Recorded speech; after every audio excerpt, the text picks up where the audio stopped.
इस वक्त हम दिल्ली के रोहिणी इलाके में हैं और एक अपार्टमेंट में पहुंचे हैं। रंग रसायन अपार्टमेंट है और यहाँ पर आप मेरे पीछे देख सकते हैं किस तरीके से जो तमाम महिलाएं हैं, विवाहित महिलाएं हैं, वो यहाँ पर करवा चौथ का पर्व, उस त्यौहार को मना रही हैं। और आप देख रहे हैं मंदिर में किस तरह से पूजा और यहाँ पर चल रही है। यहाँ पर कथा सुनी जा रही है करवा चौथ के इस मौके पर। हमारे कैमरा पर्सन अमन जो है वो अब यहाँ पर हम मौजूद कुछ महिलाओं से बात करने की कोशिश करते हैं कि वो इस त्यौहार को किस तरह से मना रही हैं। प्रेम का, विश्वास का, समर्पण का ये त्यौहार है। मैडम आप ये बताइए, पहले अपना नाम बताइए। मेरा नाम कविता। कविता जी, किस तरह से आज ये पूरा आप त्यौहार करवा चौथ का मना रही हैं और आपकी नज़र में इस त्यौहार का किस तरह से महत्व आप देखती हैं? बचपन से हमने अपनी मम्मी को करवा चौथ का व्रत करते हुए देखा है, तो एक मन में यह था कि बड़े होकर हम भी करेंगे। और अपने पति की लंबी आयु के लिए मम्मी करती थी, तो हमें लगता था कि हमें भी ये सब बड़ी निष्ठा के साथ करना चाहिए, और वो हम कर रहे हैं। उसमें जो कहानी सुनाई जाती है उसमें ये है कि जो स्त्री व्रत करती है उसके पति की लंबी आयु होती है, तो ये सब देख के हम लोगों का भी ये सब करने का खूब मन करता है। ठीक है, आप बताइए, आपका नाम? ज्योति है मेरा नाम। ज्योति, यहाँ पर क्योंकि ये एक व्रत ऐसा माना जाता है, थोड़ा टफ माना जाता है, निर्जल यानी बिना जल के पूरा दिन भूख प्यास हो करना, तो आप तो व्रत रख रही हैं, हस्बैंड भी रख रहे हैं या नहीं? नहीं, वो नहीं करते। तो कभी आपने कहा नहीं उनको कि आप भी? हमारे यहाँ पे नहीं करते हस्बैंड। अच्छा, आप किस तरीके से सेलिब्रेट कर रही हैं आज पूरा दिन? बस अच्छे से तैयार होके सारा दिन घूमना, रात को खाना वाना बनाना और चांद देख के फिर खाना खाना। अच्छा, आप बताइए कब से तैयारी चल रही है इस व्रत के लिए? इसके हम करीबन एक हफ़्ता हो गया है। एक हफ़्ते से साड़ियाँ तैयार करनी, चूड़ियाँ तैयार करनी, बिंदी लानी, और घर में क्या बनेगा और कहाँ घूमने जाएंगे खाना बनाने के बाद, और सबका किस किस का आशीर्वाद लेने जाना है बड़ों परिवार से, तो ये सब चल रहा है। आप बताइए वक्त के साथ ये कैसे बदला है ये त्यौहार? मेरे ख्याल से तो कुछ नहीं बदला, एक्साइटमेंट ज़्यादा हो गई है। अब हमें और मज़ा आता है। अब सोशल मीडिया के थ्रू एक्साइटमेंट से फ़ोटोज़ खिंचवाना, सब अब सारे के साथ सबको लगता है कि हम फ़ोटोज़ खिंचवाएं, अच्छे से तैयार हो, सब मिलें, ये चीज़ हो चुका है। आप बताएं, आप क्या कहना चाहेंगी? कैसा लग रहा है, कैसे मना रही हैं आप? आई थिंक आज की जनरेशन में बहुत लेडीज़ ऐसे जो फास्ट नहीं रखते, उनको लगता है कि ये थोड़ा फेमिनिज्म के चलते, बट मैं भी फेमिनिस्ट हूँ, बट मेरे हस्बैंड भी फास्ट रखते हैं। और मुझे ऐसा लगता है कि आज जब तक once you get married and when you have a partner जिसके लिए आप कुछ भी कर सकते हो, तो तब इसके मीनिंग्स बहुत बदल जाते हैं। सिर्फ ट्रेडिशन नहीं है, एक फीलिंग है जो आप अपने पार्टनर के लिए कुछ स्पेशल कर सको, उस तरह का कुछ है। आपका नाम? गरिमा। तो गरिमा, जैसा कि कह रही हैं कि ये सिर्फ ये एक ट्रेडिशन नहीं है, एक धार्मिक परंपरा ही नहीं है, बल्कि एक दूसरे के प्रति, जीवन साथी के प्रति एक भाव, एक समर्पण दिखाने का एक जरिया भी है। मैम आप बताइए, आपकी शादी को कितने साल हो गए हैं? मेरी शादी को 30 साल हो गए। 30 साल हो गए हैं। आपके घर में और कौन कौन है? मेरे घर में मैं वैसे देरानी जेठानी है, लेकिन सब अलग अलग रहते हैं। अभी तो मैं नीचे मासी के साथ, और बच्चे हैं, 2 बच्चे हैं, लेकिन अभी उनकी शादी नहीं हुई। अच्छा, तो आप कैसे 30 साल हो गए, किस तरीके से आप हमेशा मनाती आई हैं, और सुबह से उठ के और चांद देखने तक ये पूरा आप किस तरीके से पूरी प्रथा निभाती हैं? सुबह 4 बजे उठ के सरगी खाते हैं हम लोग, सब लोग बैठ के सरगी खाते हैं, चाय वगैरह पी के, फिर उसके बाद बच्चों को तैयार व्यार करके चले जाते हैं। फिर उनका सब काम करते हैं। मेहंदी तो हम एक दिन पहले ही लगवा लेते हैं। और तो एक बार यहाँ पर हम सबकी मेहंदी भी देखने की एक बार कोशिश करते हैं, अगर आप सब दिखाएं तो ये देखिए हाथ जो है मेहंदी से सजे हुए हाथों को आप देख सकते हैं। महिलाएं किस तरह से पूरी तैयारी पहले से शुरू हो जाती है। बाजार जो है वो इन मेहंदी वालों से भी जो है पटे पड़े हैं। और यहाँ पर हमने ये भी देखा है, एक आप जब मेहंदी लगवाने गई होंगी, वक्त की हम बात कर रहे थे, कितना बदलाव आया है मेहंदी के, हमने देखा रेट भी अब बढ़ गए हैं। एक्चुअली मैं तो इस बार मेरे सौभाग्य था कि मैं अपने मायके गई हुई थी, और वहाँ मेरी भाभी ने ये मेहंदी लगवाई है सूरत में। वहाँ की मेहंदी काफ़ी फेमस है, और मुझे बहुत अच्छा लगा जो उन्होंने जिस तरीके से लाड चाव करके और मेरे मेहंदी लगवाई, ये सब किया, तो बहुत अच्छा लगा। मतलब एक स्पेशल हुआ मेरे लिए करवा चौथ पिछले 40 सालों में। मेरी शादी को 40 साल हो गए। अरे आपको देख के तो लगता ही नहीं है। Thank you. तभी तो यहाँ आप देखिए कितना उत्साहित हैं महिलाएं। मैम आप बताइए, थोड़ा आइए, और आप अनुभव आपका अभी तक का जो है, किस तरह से आप भी मनाते रहे हैं, और आप लोगों को क्या संदेश देंगी, खास तौर से जो यंग जनरेशन है त्योहारों को लेकर? क्या एक्सपीरियंस शेयर करना चाहेंगी आप? नहीं है, यही है कि अपने अपने पतियों की खूब सेवा करें।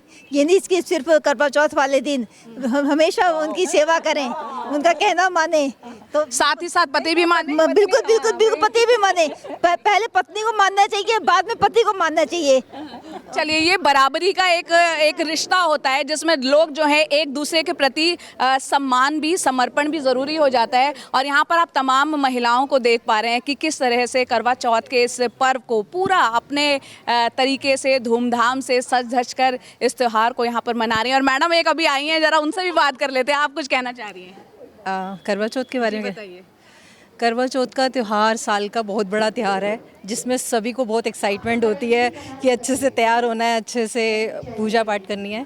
तो हमारे रंग रसायन में तो वैसे भी बड़े धूमधाम से मनाया जाता है। आप देख रहे हो यहाँ की रौनक कि सब लोग बहुत एक्साइटेड होते हैं। जैसा कि आपके अपार्टमेंट का नाम है रंग रसायन, जैसा कि आपके अपार्टमेंट का नाम है रंग रसायन, वैसे ही रंगारंग कार्यक्रम भी यहाँ दिख रहा है। आप यहाँ जो है पूरा यहाँ की संचालक भी हैं। आप ये बताइए, मंदिर की संचालक है, किस तरह से यहाँ पर पूरा आज ये कार्यक्रम खास तौर से किया जा रहा है? मैं तो भगवान की, तो मंदिर भगवान का है, उसकी तो क्या हो सकती हूँ। लेकिन हाँ, हमारी सब पूरी एक टीम है जो मिलकर के, सब जब मिल जाते हैं तो काम ऑटोमेटिक हो जाता है। त्योहार का नाम ही ये है कि जब सब मिलते हैं और त्योहार में खूबसूरती चार चांद लग जाते हैं। रंग रसायन एक एकता का प्रतीक है। सब एक दूसरे से अगर कभी नाराज भी है तो सभी उसी वक्त मिल लेते हैं, कोई नाराजगी नहीं, कुछ नहीं है। हर दुख सुख में साथ मिल करके चलते हैं। और ये त्यौहार तो वैसे भी सबका अपना है, सब बड़ी खुशी से इसको एंजॉय करते हैं। और रात को ऊपर 7th फ्लोर पे जा करके सब चांद को इकट्ठे ही देखते हैं और वहाँ भी खूब एंजॉय करते हैं, तंबोला खेलते हैं। आप किस तरह से एंजॉय भी किया जाता है। भले ही इन महिलाओं ने व्रत रखा हुआ है, निर्जला व्रत रखा हुआ है, लेकिन बावजूद उसके पूरी तरीके से इसको एंजॉय कर रही हैं। और आप यहाँ तस्वीरों में भी देख सकते हैं, पूरा शांति से और सब मिलजुल कर इस त्यौहार को यहाँ पर मना रहे हैं। सोनम का ये पहला जो है फास्ट है, पहला करवा चौथ है। सोनम, कितना एक्साइटमेंट है, बताइए ज़रा। मैं बहुत एक्साइटेड हूँ। ये जैसे मेरा पहला व्रत है और इतने सारे रिचुअल्स हैं जो मैं पहली बार कर रही हूँ। इतने अच्छे से रेडी हुई हूँ। मेरे हस्बैंड भी इतने ज़्यादा एक्साइटेड है। उन्होंने व्रत रखा है आपके लिए? नहीं, उन्होंने व्रत नहीं रखा, बट वो बहुत ज़्यादा एक्साइटेड थे। लाइक कभी मुझे रेडी करवा रहे हैं, कभी कुछ कर रहे हैं, कभी कुछ ला के दे रहे हैं। तो सुबह से क्या क्या किया अभी तक? अभी तक उन्होंने मॉर्निंग में पहले मुझे, मतलब हमारे साथ उठे थे, देन उसके बाद हम लोग जब सर्गी खा रहे थे तो he was there, and then morning में तो उन्होंने चलो कुछ नहीं किया, बट फिर जब मैं रेडी हो रही थी तो ही वॉज लाइक लाओ मैं साड़ी पहना देता हूँ, लाओ मैं ये कर देता हूँ, लाओ। तो भूख प्यास कुछ लग रही है, नहीं लग रही? बहुत ज़्यादा ज़ोर से लग रही है। बहुत ज़्यादा भूख भी लग रही है। अब देखो आज तक ना चांद भी बहुत लेट आएगा, आई एम श्योर। तो यहाँ पर चांद का अब इंतज़ार हो रहा है कि भाई शाम में 8:12 का वक्त है, दिल्ली में बताया जा रहा है, जबकि मून राइज जो चंद्रमा आसमान में नज़र आएगा। एक मैडम और है हमारे साथ। मैम, आपका नाम क्या है? मधु खंडेलवाल। मधु जी, आपकी शादी को कितना टाइम हुआ? 42 ईयर्स। तो 40 साल से ज़्यादा जो है शादी को आपके हो चुके हैं। अभी तक इतने आपने इस त्यौहार को जो निभाती आ रही हैं, वक्त के साथ इस त्यौहार में किस तरह का बदलाव आपको महसूस हुआ है? बहुत तरह के बदलाव आए हैं। हम लोग जिस आस्था और प्रेम से करते थे उसमें कुछ गिफ्ट लेने की भावना नहीं होती थी। आजकल मेरी बहू में ये है कि अगर मैं तैयार हो रही हूँ, ये जस्ट लाइक मेरी बहू, और मेरी बहू भी है, उसकी शादी को 15 साल हो गए हैं, तो उनको ये है कि ये मेरे लिए व्रत रखे, और रखता भी है मेरा बेटा, कोई बुराई नहीं है, क्योंकि वक्त बदल रहा है, उनकी तैयारी में मदद करता है। जो मैंने अनुभव किया 40 साल पहले, जो पतिदेव ने नहीं किया वो सास ससुर ने किया, क्योंकि हम जॉइंट फैमिली में रहते थे। और सरगी वगैरह हम लोग खाते नहीं, मारवाड़ी फैमिली से, तो बिल्कुल नहीं खाते हम लोग सरगी वगैरह। अच्छा, एक बात बताइए, न्यूक्लियर फैमिली का चलन बढ़ रहा है और आप जॉइंट फैमिली से हैं, त्योहारों की रौनक किस तरह से आप अलग पाती हैं? बहुत अलग है। मैं तो अभी भी खैर जॉइंट फैमिली में हूँ, मैं बहू हम सब साथ हैं, अभी भी जॉइंट फैमिली में हूँ, लेकिन बहुत फ़र्क है। फ़र्क ये है कि बच्चे सब वर्किंग हैं और उन्हें वो इंस्टेंट, आजकल जो भी है चीज़ ना वो सब इंस्टेंट हो गई है। शायद ये जो जनरेशन है वो जेड जनरेशन, क्या है कि इंस्टेंट यस, वो बिल्कुल उसके लिए है कि जैसे इंस्टेंट मैगी की तरह, और जो हमारा प्यार है वो धीरे धीरे धीमी कढ़ाई पे उबलती हुई कढ़ी की तरह उबलते हुए खीर की तरह, जो खीर में जो स्वाद बन बन के आएगा ना, उसमें केसर डालने की जरूरत नहीं पड़ेगी।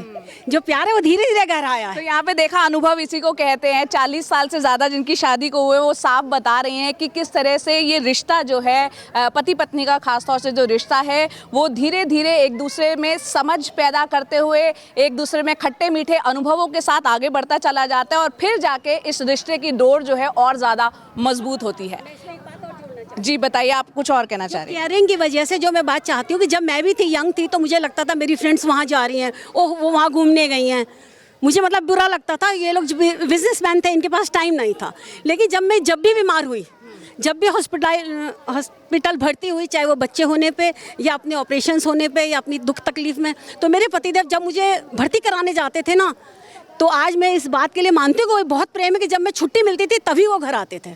और घर आने के बाद भी मान लो 6 बजे दवाई लेनी है तो दुकान नहीं जाएंगे 6 बजे तक, जब तक मुझे दवाई नहीं दे देंगे। या अगर चले भी गए किसी वजह से, तो वो एक जिम्मेदारी थी अम्मा की, मतलब मेरी सास की, मम्मी मधु को दवाई दे दी, मतलब ये दवाई देनी, उसको छांट छांट के रख के जाते थे। अब बच्चे बड़े हो गए, वो कहते मम्मी पढ़ लेगी, नहीं, काट काट के पत्ता अभी भी रख कर जाते हैं वो। मैं समझती हूँ ये करवा चौथ का ज़्यादा प्रेम है, ज़्यादा गहरा प्रेम। तो बिल्कुल, करवा चौथ जो त्यौहार है, जैसे कि मैडम भी बता रही है, ये सिर्फ एक दिन का पर्व नहीं है। ये जो है एक दूसरे के प्रति समर्पण और विश्वास और आपसी जो केयर की बात उन्होंने की, वो हमेशा इस रिश्ते में, क्योंकि पति पत्नी का रिश्ता ऐसा है, ऐसा रहना चाहिए, कायम रहना चाहिए, तभी ये फलता फूलता है और ज़्यादा मजबूत भी होता है। तो यहाँ पर करवा चौथ जो जिस तरह से दिल्ली में हम देख रहे हैं, अलग अलग जगह पे जाकर कैसे ये मनाया जा रहा है, महिलाएं भी आप देख रहे हैं यहाँ पर पूरा सज धज के तैयार है। पंडित जी से जानते हैं कि इस त्यौहार का क्या महत्व है और साथ ही साथ इस त्यौहार को किस तरह से मनाया जा रहा है। पंडित जी, आपका नाम? संजीव भारद्वाज। संजीव भारद्वाज जी, अच्छा ये बताइए कि यहाँ पर हमने देखा अभी महिलाएं जो है हाथों में थाल थी, वो किस तरह से घुमा कर एक्सचेंज किया जा रहा था, इसके क्या मायने? एक पद्म पुराण के अनुसार जो एक सुधर्मा नाम के एक देव ब्राह्मण हुए, उनके 5 पुत्र हुए, उनकी एक बीरबती नाम की कन्या हुई।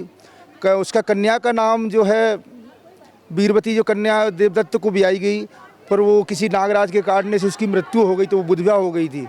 विधवा होने के कारण जब वहाँ अगस्त ऋषि आते हैं तो उनने बताया कि ये व्रत करें, क्या ना उसका करवा चौथ का। तो आज की जो करवा चौथ का व्रत करा उनने फिर से, तो वो जीवित हो गए। यही इनकी परंपरा है। और इसमें पात्र विचलन करने का एक वो परंपरा है, एक दूसरे को 10 बार दिया जाता है, पात्र 10 बार घुमाने का एक नियम है। अच्छा पंडित जी, यहाँ महिलाएं तो करवा चौथ का व्रत रखती हैं और ये माना जाता है कि भाई पति की लंबी उम्र के लिए रखा जाता है, तो जीवन साथी पत्नी रख रही है, आप क्या कहेंगे, पति को भी रखना चाहिए? जी, पद्म पुराण में पति व पत्नी को दोनों को व्रत करने के लिए बताया गया है, क्योंकि गणेश जी का ये व्रत है और गणेश जी की पूजा करने के बाद चांद को अर्घ दे के व्रत पूरा हो जाता है, खुल जाता है व्रत। तो पति व पत्नी के लिए, दोनों के लिए व्रत है। क्या पूजा की क्या पद्धति है और शाम चांद आज दिल्ली में कब तक दिखाई देगा? 8:15 के लगभग चांद दिखाई देगा आज। और गणेश जी की प्रदोष काल में पूजा करनी होती है। संध्या के समय जब सूर्य छुप रहे हों, अस्त हो रहे हैं, उस समय पूजा करी जाती है। तो सूर्यास्त के वक्त जो है, जैसे कि पंडित जी बता रहे हैं, वो पूजा की जाती है और उसके बाद चांद देखने के बाद व्रत खोला जाता है। और जो भी जीवन साथी, जिन लोगों ने भी जो है करवा चौथ का व्रत रखा है, उपवास रखा है, वो एक दूसरे को जल यानी पानी जो है वो पिला के उस व्रत को जो है खोलते हैं। फिलहाल मुझे दीजिए इजाज़त। कैमरा पर्सन अमन के साथ मैं दिल्ली से जया कौशिक, NDTV इंडिया के लिए।